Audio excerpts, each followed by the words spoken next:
اسلامی روایت کی ایک سب سے غیر معمولی اور معجزاتی رات کا سفر، اسراء اور معراج۔ جی، یہ پیغمبر اسلام حضرت محمد صلی اللہ علیہ وسلم کی وہ داستان ہے جب وہ ایک ہی رات میں آسمانوں پر گئے، عالم آخرت دیکھا اور پھر زمین پر واپس آئے۔ ایک ایسی کہانی جو مسلمانوں کے ایمان کا صدیوں سے محور رہی ہے، اور یہ کہانی جتنی مشہور ہے اتنی ہی پیچیدہ بھی ہے۔ آج ہم اسی کی تہوں میں اتریں گے۔ بالکل، مقصد صرف کہانی سنانا نہیں ہے۔ نہیں، بالکل نہیں، ہم یہ دیکھیں گے کہ اس کے ماخذ کیا ہیں، قرآن کیا کہتا ہے، بعد کی روایات نے اس میں کیا اضافہ کیا اور وقت کے ساتھ اس کی تشریح کیسے بدلتی رہی۔ تو آئیے اس سفر کا آغاز کرتے ہیں۔ مکہ سے یروشلم، وہاں سے آسمانوں کا سفر، انبیاء سے ملاقاتیں اور نمازوں کا وہ تحفہ۔ جی اچھا، شروع کرنے سے پہلے یہ دو الفاظ ہیں، اسراء اور معراج، عام طور پر تو ایک ساتھ ہی استعمال ہوتے ہیں، لیکن کیا ان میں کوئی فرق ہے؟ یہ ایک بہت اہم نکتہ ہے۔ یہ دراصل سفر کے دو الگ الگ مراحل ہیں۔ اچھا جی، اسراء عربی لفظ ہے جس کا مطلب ہے رات کو لے جانا۔ یہ سفر کا زمینی حصہ ہے، یعنی مکہ سے یروشلم تک کا سفر۔ اور معراج؟ معراج کا لفظ نکلا ہے عروج سے، یعنی چڑھنے کا آلہ یا سیڑھی۔ یہ آسمانی سفر کی طرف اشارہ ہے، یروشلم سے 7 آسمانوں تک۔ تو ایک زمینی سفر ہے اور ایک آسمانی۔ قرآن میں اس کا ذکر کہاں ملتا ہے؟ کیونکہ اکثر لوگ سمجھتے ہیں کہ پوری کہانی قرآن میں ہی ہے۔ یہ ایک عام غلط فہمی ہے۔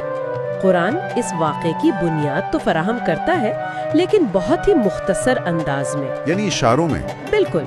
سورۃ الاسراء کی پہلی آیت میں اسراء کا ذکر ہے کہ پاک ہے وہ ذات جو اپنے بندے کو راتوں رات مسجد الحرام سے مسجد اقصیٰ تک لے گئی۔ بس تفصیلات نہیں ہیں۔ اور آسمانی سفر یعنی معراج کا؟ اس کے لیے اکثر مفسرین سورۃ النجم کی آیات کا حوالہ دیتے ہیں، جہاں ایک عظیم نظارے کا ذکر ہے، لیکن وہاں بھی یہ صرف اشارے ہیں۔ آج ہم جن تفصیلات سے واقف ہیں، جیسے براق، ہر آسمان پر انبیاء سے ملاقات، جی، اور نمازوں کی تعداد پر مکالمہ، یہ سب ہمیں حدیث اور سیرت کی کتابوں سے ملتا ہے جو کئی صدیوں بعد لکھی گئیں۔ تو آئیے ان روایات کی روشنی میں کہانی کی تفصیل میں چلتے ہیں۔ اسراء کا سفر کیسے شروع ہوا؟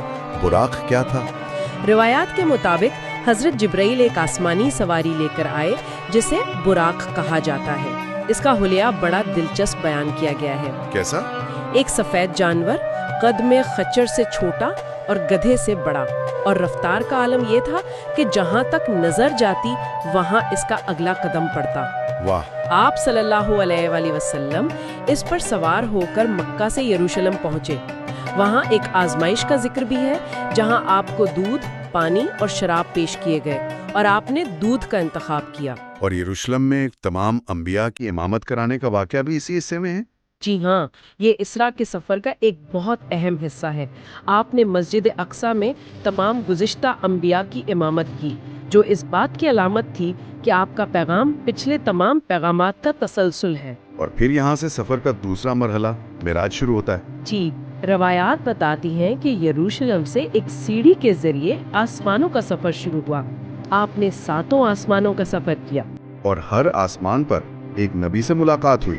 بالکل، پہلے آسمان پر حضرت آدم، پھر حضرت یحییٰ اور حضرت عیسیٰ، تیسرے پر حضرت یوسف، پھر حضرت ادریس، حضرت ہارون، حضرت موسیٰ، اور 7ویں آسمان پر حضرت ابراہیم علیہ السلام سے۔ اور پھر کہانی اپنے عروج پر پہنچتی ہے، اللہ تعالیٰ سے ملاقات۔ جی، آپ سدرۃ المنتہا سے بھی آگے تشریف لے گئے، جہاں اللہ سے براہ راست ہم کلامی کا شرف حاصل ہوا اور امت کے لیے روزانہ 50 نمازوں کا حکم ملا۔ اور واپسی پر حضرت موسیٰ کا وہ مشہور مشورہ۔ جی، واپسی پر 6 آسمان پر حضرت موسیٰ نے پوچھا کہ کیا حکم ملا۔ جب 50 نمازوں کا سنا تو کہنے لگے کہ آپ کی امت یہ نہیں کر پائے گی، واپس جا کر کمی کی درخواست کریں۔ اور یہ سلسلہ کئی بار چلا ہے نا؟ بالکل، روایات کہتی ہیں کہ یہ 9 بار دہرایا گیا، یہاں تک کہ تعداد 5 رہ گئی۔ اس پر اللہ تعالیٰ نے فرمایا کہ ہے تو یہ 5، لیکن ان کا ثواب 50 کے برابر ہی ملے گا۔ یہ حصہ مجھے ہمیشہ بہت متاثر کرتا ہے۔ یہ صرف ایک حکم نہیں بلکہ ایک تحفہ ہے جو مکالمے کے بعد ملا۔ بالکل، اس میں رحمت کا پہلو بہت نمایاں ہے۔